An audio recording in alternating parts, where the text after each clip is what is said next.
میرے معزز ناظرین، میری طرف سے آپ کو السلام علیکم۔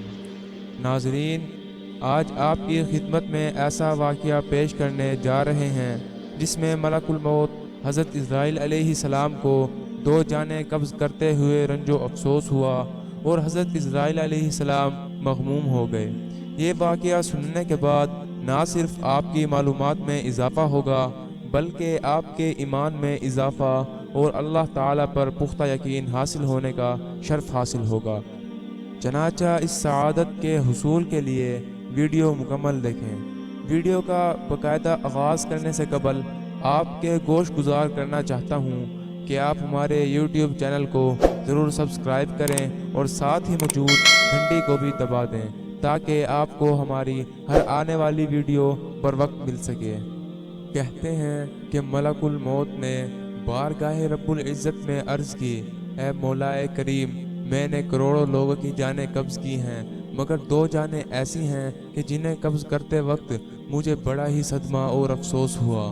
میں نے تیرے حکم کی تعمیل ضرور کی مگر نہایت ہی دکھ کے ساتھ، اور وہ دو ایک ماں اور ایک بیٹا تھا۔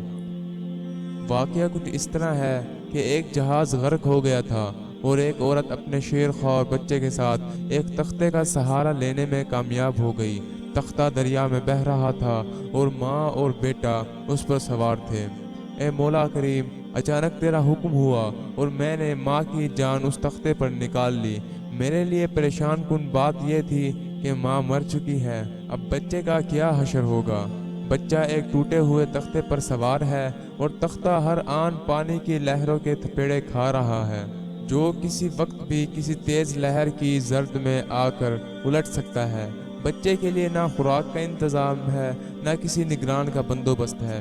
دریا کے کنارے دھوبی کپڑے دھو رہے تھے، اچانک کسی کی اس بچے پر نظر پڑی تو تختے کو کھینچ کر لائے بڑے حیران ہوئے کہ ماں مر چکی ہے، بچہ بے یار و مددگار تختے پر زندہ و سلامت موجود ہے۔ وہ لوگ اس بچے کو اپنے سردار کے پاس لے گئے۔ سردار بیچارہ بے اولاد تھا۔ سردار نے خوبصورت بچہ دیکھا تو اس پر اس کا دل آ گیا اور سردار نے بچے کو اپنی نگرانی میں لے کر اسے اپنا بیٹا بنا لیا۔ یہ بچہ 8-9 سال کی عمر کا تھا کہ اپنے ساتھی بچوں کے ساتھ کھیل رہا تھا۔ اتنے میں بادشاہ وقت کی سواری کی آمد کا شور اٹھا۔ سب لوگ ادھر ادھر بھاگ گئے مگر یہ بچہ سڑک پر اکیلا کھڑا رہا۔ بادشاہ کی سواری گزر گئی، اس کے پیچھے اس کا عملہ پیدل آ رہا تھا۔ ان میں سے ایک سپاہی کو راستے میں سے سرما کی ایک پڑیا مل گئی۔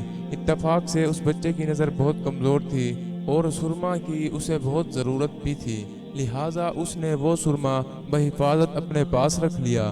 آنکھوں میں لگانے سے پہلے اسے خیال آیا کہ یہ سرما کوئی تکلیف نہ پہنچائے، لگانے سے پہلے کسی دوسرے شخص پر آزما لینا چاہیے۔ قریب ہی وہی بچہ کھڑا تھا، اس نے اس بچے پر آزمانا چاہا۔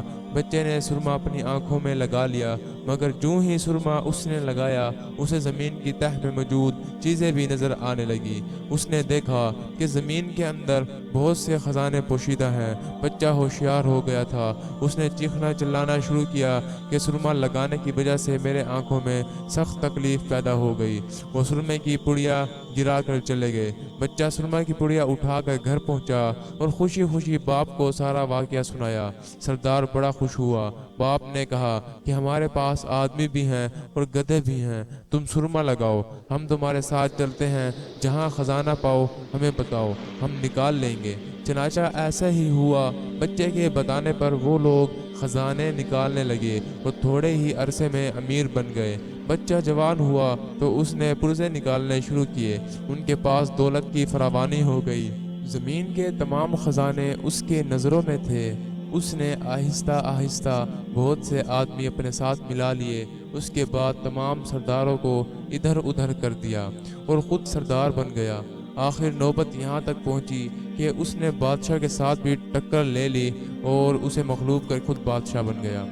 اس بچے کا نام شداد تھا اور یہ وہی بچہ تھا جس کی ماں تختے پر ہی مر گئی تھی اور یہ اکیلا دریا کی لہروں کے ساتھ بہہ رہا تھا۔ کہتے ہیں کہ جب یہ برسر اقتدار آیا تو اس نے حکم دیا کہ ایک ایسا کمال درجے کا شہر آباد کیا جائے جس کی ایک اینٹ سونے کی ہو اور دوسری چاندی کی ہو۔ اس میں ایک عالی شان باغ ہو جس میں دنیا کی ہر چیز میسر ہو۔ جب وہ شہر ہر لحاظ سے مکمل ہو گیا تو شداد نے ارادہ کیا کہ جا کر اس شہر کا نظارہ کیا جائے۔ چنانچہ وہ شہر کو دیکھنے نکلا۔ ابھی وہ دروازے تک ہی پہنچا تھا کہ ملک الموت کو حکم ہوا اور اس نے وہیں اس کی روح قبض کر لی۔ اسے اتنا موقع بھی نہ دیا کہ اپنے بے مثال باغ کو ایک نظر دیکھ سکتا۔ ملک الموت نے کہا، اے مولا کریم، اس شخص کے روح قبض کرتے وقت بھی مجھے نہایت ہی صدمہ پہنچا کہ وہ شخص ہر چیز تیار کر کے اسے بھی نہ دیکھ سکا۔ اللہ تعالیٰ نے فرمایا، یہ وہی بچہ ہے جس کی ماں تختہ پر مر گئی تھی اور اس پر تجھے ترس آیا تھا۔ اس بچے نے بڑے ہو کر نافرمانی کی، خدا کے حکم سے بغاوت کی اور سرکشی اختیار کی، مگر ہم نے اسے خود ساختہ جنت میں قدم رکھنے کی مہلت بھی نہ دی اور اسے باہر ہی ہلاک کر دیا۔ اسی جنت کے بارے میں مشہور ہے کہ وہ دنیا میں موجود ہے مگر انسانوں کی نظر سے اوجھل ہے۔ حضرت امیر معاویہ رضی اللہ عنہ کے زمانے میں ایک صحابی کا اونٹ گم ہو گیا تھا۔ وہ اونٹ کی تلاش میں کہیں اس علاقے میں جا نکلا تو اللہ تعالیٰ نے اسے وہ سب کچھ دکھلا دیا تھا۔ وہ صحابی وہاں کی کوئی نشانی بھی ساتھ لایا تھا۔ اس صحابی نے یہ واقعہ حضرت امیر معاویہ رضی اللہ عنہ کے پاس بیان کیا۔ انہوں نے کافی تلاش کیا مگر وہ کسی کو جنت نہ ملی اور اسے اللہ تعالیٰ نے پوشیدہ کر دیا۔ میری اللہ قادر و مطلق سے دعا ہے کہ اللہ تعالیٰ مجھے اور آپ کو حادثاتی اموات سے محفوظ رکھے اور موت سے پہلے موت کی تیاری کرنے کی توفیق نصیب فرمائے، آمین۔ وآخر دعوانا ان الحمد للہ رب العالمین۔